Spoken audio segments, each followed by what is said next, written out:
Did you make a post that we're starting it up again, or we just do it again? Yeah. Well.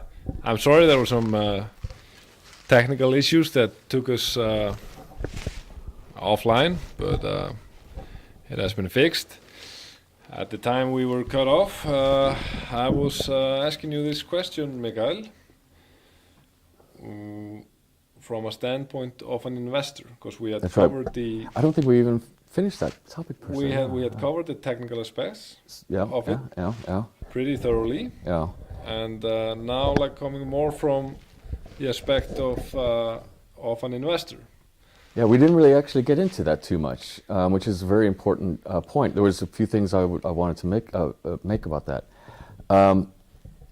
So what we've seen this year also is not a 3-to-1 increase in our Bitcoin pricing, and also it's gone up in Icelandic kroner from approximately 10 kroner to 40. So there's that kind of incentive there.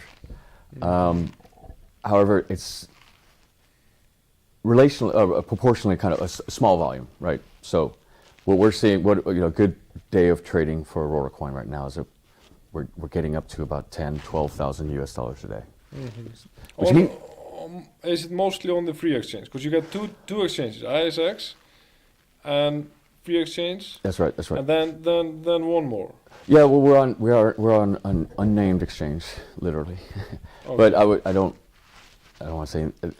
We're on another exchange that perhaps had some issues recently with Doge's popularity. So, but the free exchange is the exchange that I would recommend to people. We're also on another exchange called CEXZ, where you can trade Auroracoin for Litecoin. But all this information is available on CoinMarketCap and Coin Paprika, and then CoinGecko is pretty much the same. It just doesn't have ISX. Mm-hmm. So the thing is when you have multiple markets and one price starts becoming considerably higher than another, you're going to have individuals that will arbitrage that price over, right? So you're never going to have just like one market completely dominating. So what we've seen there in this year is our like daily amount of trading going from, I don't know, a few $100s a day, $1,000 a day, maybe not even, to $5,000, $6,000, $7,000, $10,000 a day consistently over the last, let's say, month. So there's been an obvious uptick in volume as well as price, which is important because we want to see how well the markets respond to, or what happens with the prices as more money is coming into it. And in fact, that's what. A little bit this one here. I'm gonna put you strengthen it a little bit. Yeah. Just a little concerned. It could. There's a lot of issues going on. That's sometimes how it is. But all right. It's a little. Well, I'll just hold it. But yeah, so the reason I'm asking is because of like how important liquidity is for an investor and a trader. That if I hold a big amount worth of Auroracoin, I want to be sure that I can convert it into whatever currency I desire. Like that's obviously the case with Bitcoin and everything. The huge liquidity of the coins. But while I fix it, just if you would go through like do you have any liquidity issues or volume like for Auroracoin? Let's say if I'm a big holder of the coin. Well, interestingly, fortunately, these things have a way of kind of defining themselves and working themselves out. So if somebody wanted to invest in Auroracoin with the hopes of being able to take profit, liquidate their holdings, clearly they're not able to, the buy side is not able to support people that are coming in wanting to make a quick profit and dump it, right? So it's actually motivating. It's basically keeping our investors down to those who want to hold Auroracoin for a long time, and not are just seeing it as a short-term profit. Now, of course, for it to become more viable in the general economic space, it would need to have more liquidity to support purchases of laptops and higher priced items for sure. And the thing is, it's just not. We're not going to see that at these low prices. The prices are too scarce for those that are holding to want to get rid of them. So I think as we grow, as the price grows, you're going to find more liquidity and more opportunities. So, and that will come with a big exchange. So. And are you confident a big exchange will list Auroracoin in the, let's say, coming months, next year? Well, like I said, I wouldn't even necessarily want to have one next, coming months. There's been a lot of changes in the last year with the improvements in the code, with the 2 different technology community collaboration groups I'm working with the miners, with the different investment groups that I'm aware of, because you start to notice who's asking questions on boards and et cetera, et cetera. So the thing is, it's with this, there's a lot to be said about the fundamentals. So if it becomes profitable for an exchange to list it, to realize their transaction fees, and if Auroracoin, returns to the levels we were at 2 years ago, at $2, at $2, and we're 25% of the way there. And this is only through some small groups that are coming up with $10,000. So I don't know how much has been traded this year so far. 200, 300,000 US. So it's becoming a little bit measurable now. So now we're able to actually see what the actual demand is on lower volume sites. And yeah, I think we're actually in discussions with some exchanges. I actually have some news I hadn't shared yet. Some people are feeling that centralized exchange may become not necessarily obsolete, but anyway, you have centralized exchanges like Kraken and Binance, where you actually have to send your coins from your personal wallet onto the exchange where the trade occurs. And the longer you keep your money on there, keep your coins on there, that exchange, inherently, the longer risk you're taking that if something bad happened to the exchange, you may have difficulty getting your coins back. That's why people that's why we've seen which exchanges have stuck around and which have gone, right? So Bittrex is still here, Binance is still here, right? But Cryptsy, MintPal, what was that one in Cryptopia in Australia, Altili, a lot of them have gone away. So there's this other exchange model, the decentralized exchange, DEXs. And this is where you have your Uniswap and all these other ones, where a decentralized exchange doesn't require you to put your coins onto an exchange to be able to sell them. So it takes away that it's like that risk. Completely peer-to-peer, really. Well, it somewhat peer-to-peer, but it's also it's distributed, because these decentralized exchanges, they have separate programs that are running for looking for people who are making market makers. Then you have other programs that are matching trades and all this. But essentially, it is decentralized, and you actually don't release your coins unless you're engaging in a trade, and they're just connected to your wallet. It's basically you go from your wallet and it gets sent to another one of these multi-signature accounts where the other party has to do their part, and when everything is has been done, it's like a seven-step process. You get the coins. So actually, as of 1 week ago, Auroracoin is listed on, or is available on Atomic DEX.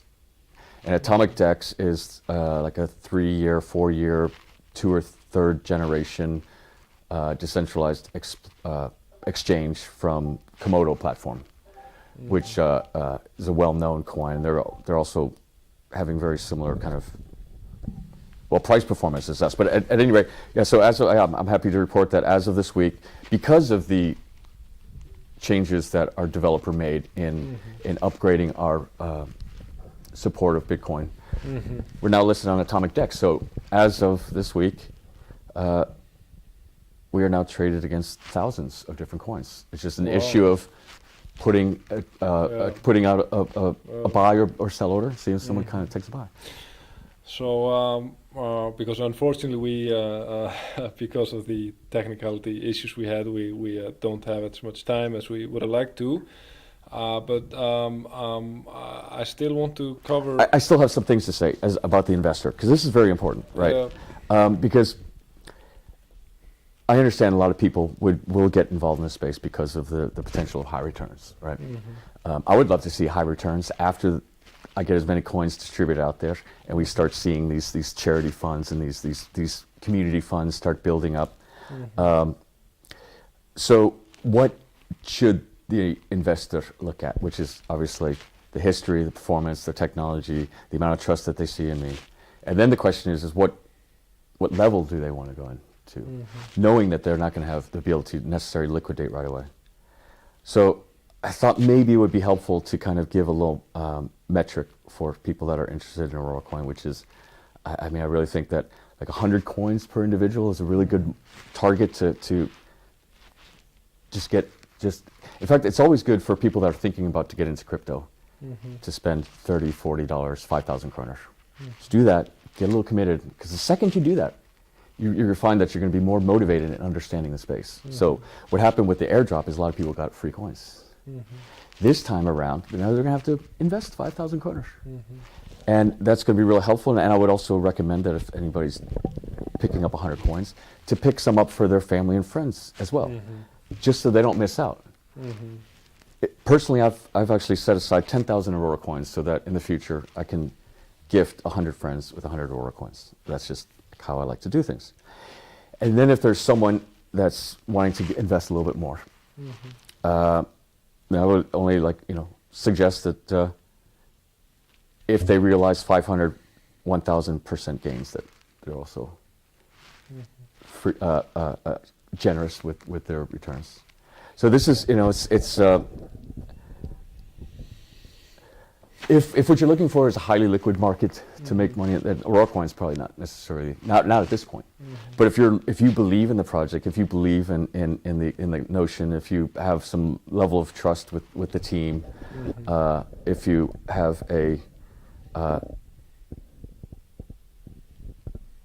if you have some kind of mysterious appeal, or if you have some kind of attraction towards Iceland, right? Because it's always going to be based here. It's always going to be driven, developed, evolving with Icelandic, those who live in Iceland in mind. Because like I said, in 2014, the price went up because people wanted to believe in something that they thought was something to believe in. And that's really one of the things that sets Auroracoin aside, is that it's not a meme coin, like Doge, and it's not a investment class like Bitcoin, where it's a store of wealth and all the things that are talked about there. It's not at the level of Dash and Digibyte that are able to support mass rollouts across hemispheres. But it is cryptocurrency technology that is being developed with growth in mind, with all these different issues in mind.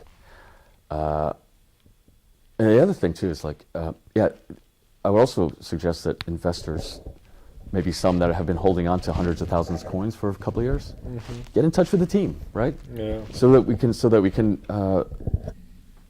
build things with the community. I mean, getting on some of these larger exchanges really is an issue of just the listing cost. The listing fees have been really high. We wouldn't spend $50,000 just to be listed.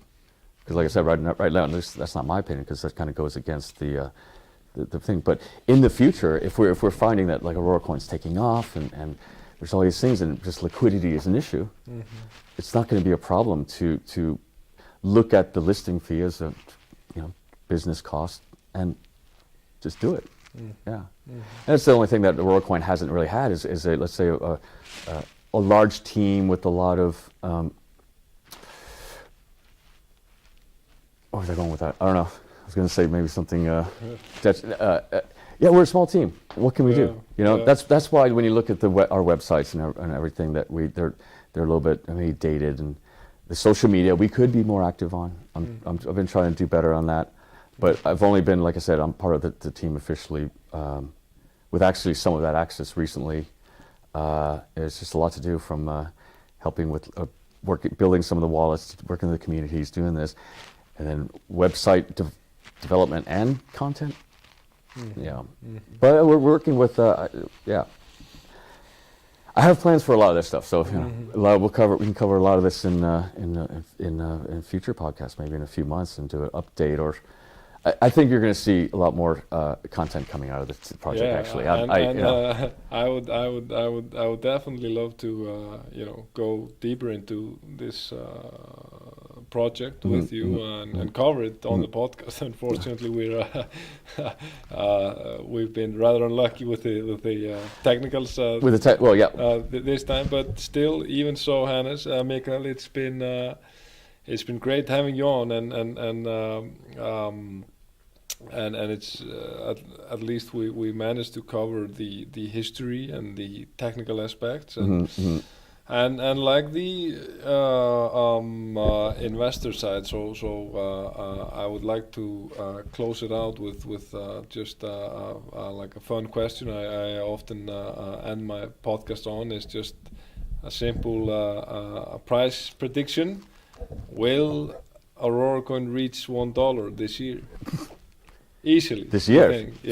You think easily? Yeah. $2 even. By the end of summer. Okay, no. By the end of the year? Okay, given the way that the markets are right now, given all things considered, I have no idea where it's going to go to. Easily $2, you think? By the end of the year? Yeah. Yeah. If we're continuing this kind of bull, I mean, there's literally not enough coins out there to handle it, right? All right. Right, and if people are looking to, I think people are gonna say like, hey, I will put a little bit in there, and that's gonna take those coins away. Like, okay, here's another important point. For like this last maybe 6 months, there's been more coins bought on exchanges than have been mined. So we're exceeding the number of coins being sold a day from those being mined. I mean, I can't see how it couldn't go to the previous high 2 years ago, right? This is because there was some kind of metric, right? You can look at that all-time high before and see that, okay, that's a reasonable kind of a guideline of where we were. You know? But I mean, Auroracoin has never been as strong as it is right now. Wow, and just thank you so much, Mikael, for coming and chat with us. And we won't get, unfortunately, any further today. But I'm looking forward to follow Auroracoin up. And if this bullish scenario plays out, I would love to have you again on the podcast. So as for now, thank you dearly for taking the time and enlightening us about Auroracoin. Now, ég þakka öllum sem hafa hlustað og byrst afsökunar á þessum tæknilegu örðugleikum. Svo hérna mækin í ykkur ströggli, en hérna þetta verður allt komið í lag fyrir næsta podcast og takk fyrir og verið sæl.